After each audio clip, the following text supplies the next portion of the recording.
Hi everybody, I'm back doing another little short clip. Some of you said you liked that last time, so I'm going to do a couple of these little short ones without Deb out here, and you can kind of see what's going on. So I just tacked the front steering axle in place, just temporarily, because I got to get everything leveled up and see if everything's going to steer right and the wheel's going to turn. So right now, what I'm doing is I'm getting ready to pull the tires back off and off the front, and then take the frame and over to the bench, and I kind of just roughly marked kind of where the clearance has to be for that back axle to pivot. So I just kind of scratched it in there, but now once I get it off, I'll get the square on it and square that all up and get that little mark and the mark on the back here all squared up and straight. So that's where this back axle's got to go. So the front, so everything, I adjusted the spindles. When I built the spindles, I made them adjustable so I could turn the threads, the nuts, and raise them a little bit each way, and on this side too, to get my exact level on there. So I got that level, and then I found out where this had to be level, how high this has to be level on the back. So when I cut this notch out, I'd say maybe 3/4 of an inch of a notch. That'll give me about a half inch oscillation here for the back axle to go back and forth.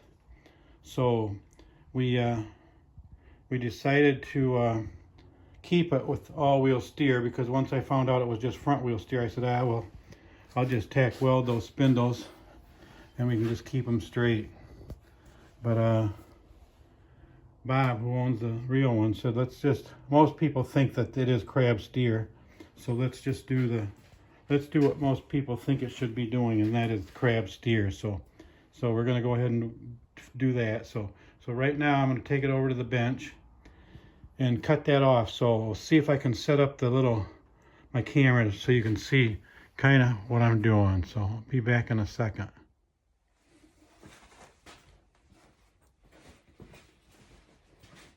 Okay, you can kind of see me. Last time I couldn't tell where the camera was pointing.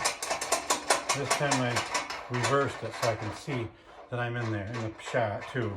But I want you to be able to see down here. Okay, so I'm removing the front wheels to get rid of some of the weight when I carry it over there.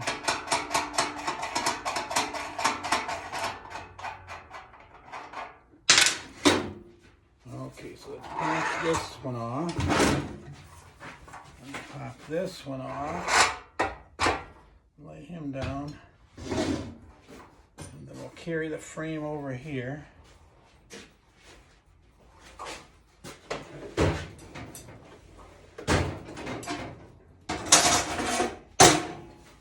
And I'll lay the frame down like so.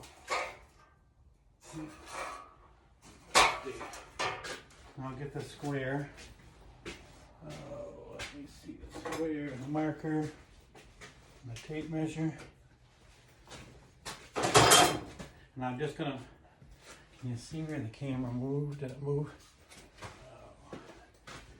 Oh. Okay, so where I'm at here is 1 inch.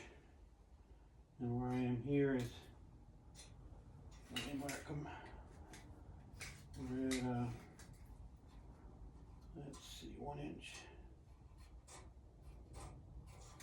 Come out here a little bit, 1 inch, 1/16. Run my line across. And make my mark. And looking over to the side, the spindles are going to be a little bit in the way. There.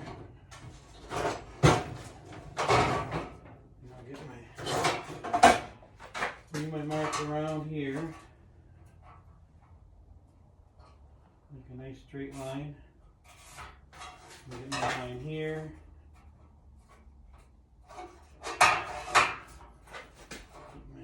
straight line. Whoops. Here. Once I start cutting it, I'll have all these lines to show me exactly where I am. So let's make sure they all connect here. And I got a line here. And bring this over.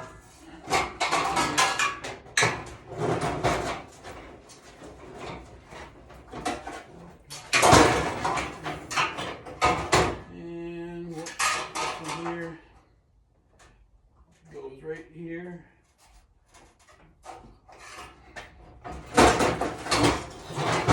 And here can go right. This is the notch that's going to be taken out. So I'm going to bring that down to right here. There.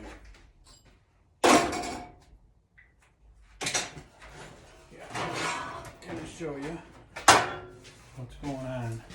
Okay, so there's my mark on the sides and on the back and over here. So I'm debating on doing it with the plasma cutter or just with the cutting saw. So I think I'm going to do it with my grinder. So I got to get my coat on for all the sparks.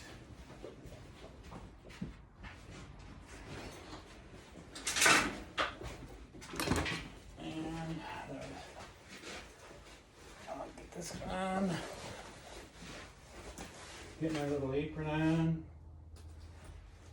Deb can always edit this if it's too long. So let me get this on. Keep those sparks off me. I'll try to turn so you guys can see it. Okay, here we go. Here we go, guys. Let me get my welding down here. Pull it out. Put it to the top. Okay, so I use my gloves over here, so I got to get some.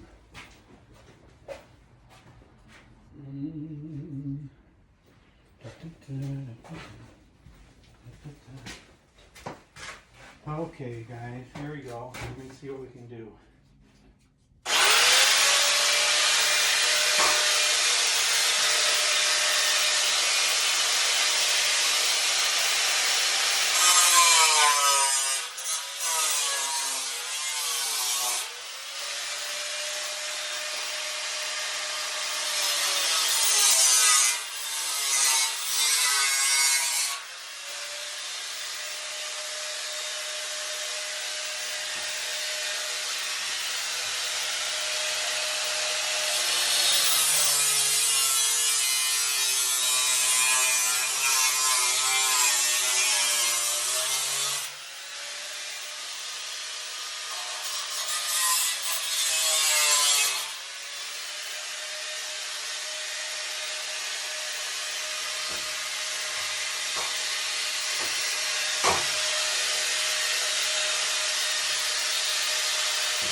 There's how I notched it out.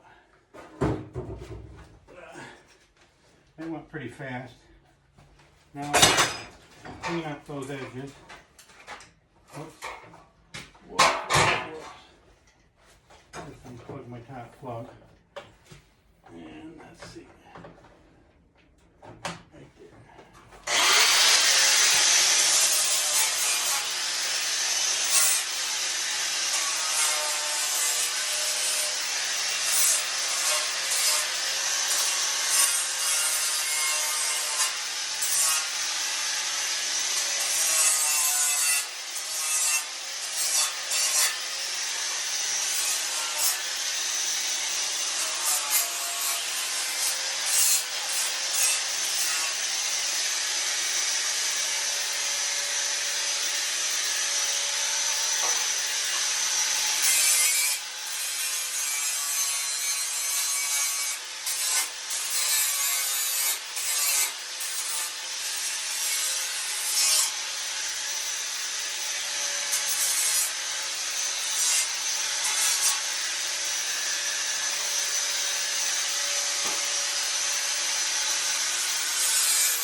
So now, let's see, can you see it? There's my notch. And that will be a little wider, maybe I think I want a 1/4 inch wider than the width of the axle so it doesn't rub when it moves side to side.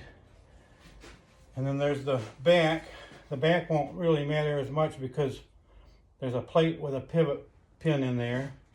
So I'll have the same clearance back there, and then here's this side. So we'll set this back up, put the wheels back on real quick, and see if we can get back to where we were.